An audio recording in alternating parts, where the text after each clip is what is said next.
दोस्तों, पिछले वीडियो में मैंने आपको राजयोगों के बारे में बताया था। पंच महापुरुष राजयोग क्या हैं, उनका क्या प्रभाव पड़ता है और कैसे बनता है, उसके बारे में मैंने आपको बताया था। आज मैं एक नए योग अवयोग को लेकर आया हूँ। मैं आज आपको अवयोग के बारे में बताऊंगा। ये अवयोग क्या है? अवयोग कोई राजयोग नहीं है, ये एक प्रकार का दुर्योग है। अगर अवयोग आपकी कुंडली में है तो आप ये मान के चलिए कि आपकी कुंडली में अगर कोई राजयोग भी बन रहा है तो ये उसके प्रभाव में कमी कर देगा। यानी कि अगर वो राजयोग आपको 100% रिजल्ट दे रहा था तो ये दुर्योग उसको कम करके के 70-75 या इससे भी कम रिजल्ट कर सकता है। यानी कि रिजल्ट में कमी लाने वाला ये एक प्रकार का दुर्योग है।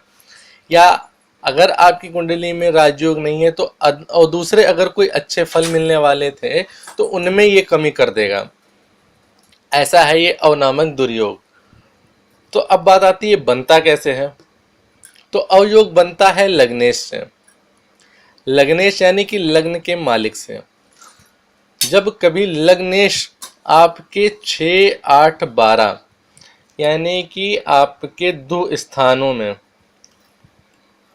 बैठा हो जबकि वो इनका मालिक ना हो तो वो अवयोग कहलाता है। एक बार मैं इसको फिर से बता देता हूँ। जब कभी लग्नेश लग्न से उठ करके आपके 6, 8, 12 इन 3 दो स्थानों में बैठा होता है तो इसे अवनामक दुर्योग कहते हैं। अब इसमें एक शर्त ये है कि ये आपका 6, 8, 12 के में से किसी भी घर का मालिक ना हो। अब कैसे, मैं आपको एग्जांपल से ये चीज़ थोड़ा बताता हूँ तो आपको जल्दी क्लियर हो जाएगा। जैसे मान लीजिए आपकी कुंडली 3 नंबर की है, मिथुन लग्न की हो गई। तो जब आपकी कुंडली मिथुन लग्न की हो गई तो यहाँ पर आपका 8 आएगा, यानी 8 नंबर की वृश्चिक राशि हो गई। यहाँ पर 10 नंबर की आपकी मकर राशि हो जाएगी और यहाँ पर 2 नंबर की वृष राशि हो जाएगी।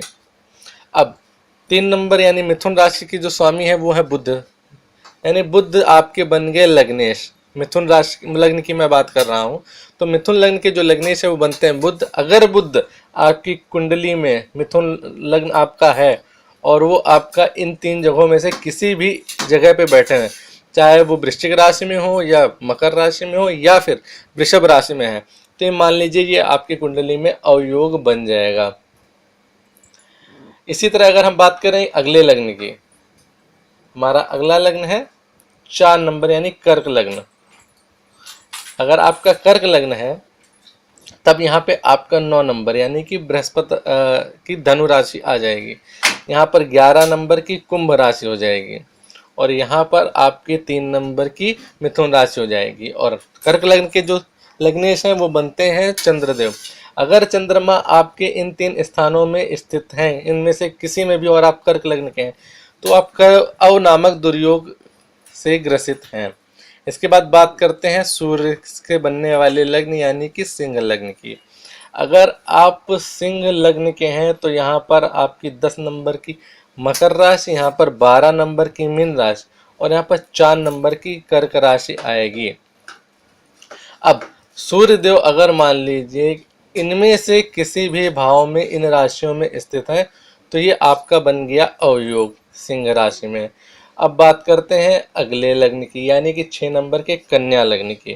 अगर आप कन्या लग्न के हैं और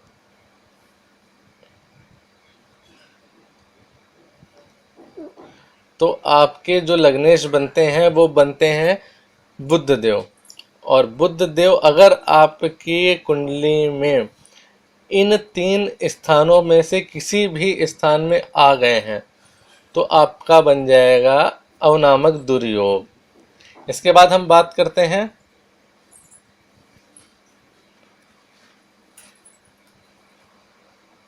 दस नंबर की मकर राशि की। तो 9 नंबर यहाँ पे मीन में आ जाएगा।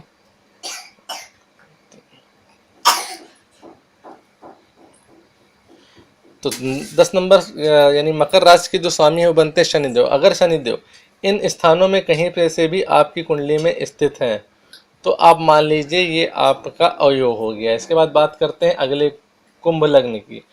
अगर माफ कीजिएगा, धनु लग्न की बात करते हैं अभी।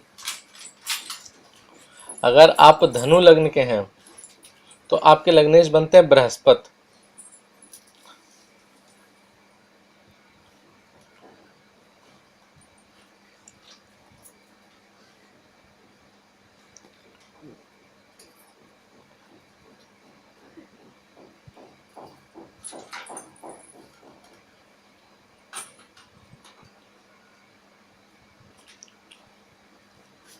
तो अगर आपकी मीन राशि है और आपके लग्नेश गुरु बृहस्पति इन 3 स्थानों में किसी में भी स्थित हैं तो ये आपका बन जाएगा अवयोग। अब बात करते हैं बाकी छूटे हुए लग्नों की। इसमें मैंने मेष, वृषभ, तुला, वृश्चिक और कुंभ इन लग्नों को मैंने छोड़ दिया था। इन लग्नों को मैंने इस कारण से छोड़ा था कि जब आप मेष राशि की बात करेंगे तो मेष राशि में यहाँ पर आपके लग्नेश बनते हैं मंगल। उस केस में अगर मंगल आपके 6, 8, 12 में आके बैठते हैं तो इस केस में आपका अव नामक दुर्योग नहीं बनेगा। उसका कारण क्या है? उसका कारण यह है क्योंकि मंगल आपका 6, 8, 12 में से 8वें भाव के स्वामी हो गए, यानी एक बुरे घर के स्वामी होकर के वो इस भाव में आ गए। वो आपका विपरीत राजयोग बनाते हैं। और विपरीत राजयोग क्या होता है इस पे मैं बाद में एक अगला वीडियो उसी पे बना दूंगा। तब तक आप बस ये समझ लीजिए कि यहाँ पे मेष राशि में मंगल से अव नामक दुर्योग नहीं बनेगा। अब बात करते हैं वृषभ लग्न की। अगर आप वृषभ लग्न के हैं तो वृषभ राशि के स्वामी बनते हैं शुक्रदेव। और शुक्रदेव होने पर यहाँ पर वो छठे स्थान के स्वामी बन जाते हैं, षष्ठेश भी होते हैं। इस कारण शुक्रदेव के आपके 6, 8, 12 होने पर भी आपका अवयोग नहीं बनेगा, वो बनेगा विपरीत राजयोग। इसके बाद हम बात करते हैं तुला लग्न की।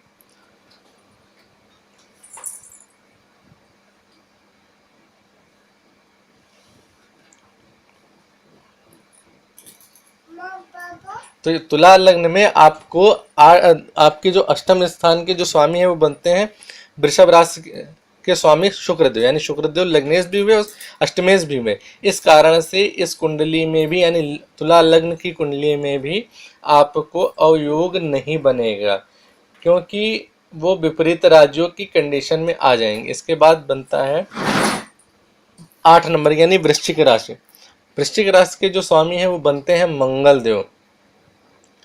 तो मंगल देव यहाँ पर आपके षष्ठेश हो जाएंगे लग्नेश के साथ साथ। इस कारण से यहाँ पर भी आपका नहीं बनेगा अवयोग। अब बात करते हैं कुंभ राशि की। कुंभ यानी कि 11 नंबर शनिदेव की राशि। यहाँ पर शनिदेव की जब 11 नंबर की राशि कुंभ राशि लग्न में आएगी तो उनकी 10वीं जो राशि है यानी कि मकर वो आपके 12वें स्थान में आ जाएगी। इस केस में शनिदेव अगर आपके 6, 8, 12 में भी आ जाते हैं तो यहाँ पर अवयोग नहीं बनेगा, वो विपरीत राजयोग बन जाएगा। यानी कि आपका 5 लग्नों में मेष, वृष, तुला, वृश्चिक और कुंभ इन 5 लग्नों में अवयोग नहीं बनेगा। इसके अलावा अन्य सभी लग्नों में आपका अवयोग की कंडीशन बन जाती है, उसमें आपका अवयोग बन सकता है।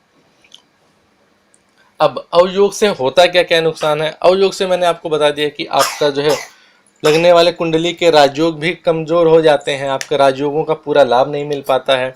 इसके अलावा और क्या होता है अवयोग में, अगर आपकी कुंडली में कोई राजयोग नहीं बना है और लग्नेश अष्टम स्थान में या 6 या 12वें में है और लग्न आपका कमज़ोर हो गया, जो आपका लग्न का मान है ये कमज़ोर हो गया, मृत हो गया या बाल अवस्था में आ गए, या यहाँ पे कोई बुरी स्थिति बन गई, कोई गलत ग्रह बैठ गया, मारक ग्रह वगैरह बैठ गया और आपकी कुंडली में अवयोग हो गया और उसमें कोई राजयोग नहीं बन रहा है उस कंडीशन में, तो मान लीजिए आपको बहुत अधिक संकटों का सामना, बहुत अधिक संघर्षों का सामना करना पड़ेगा।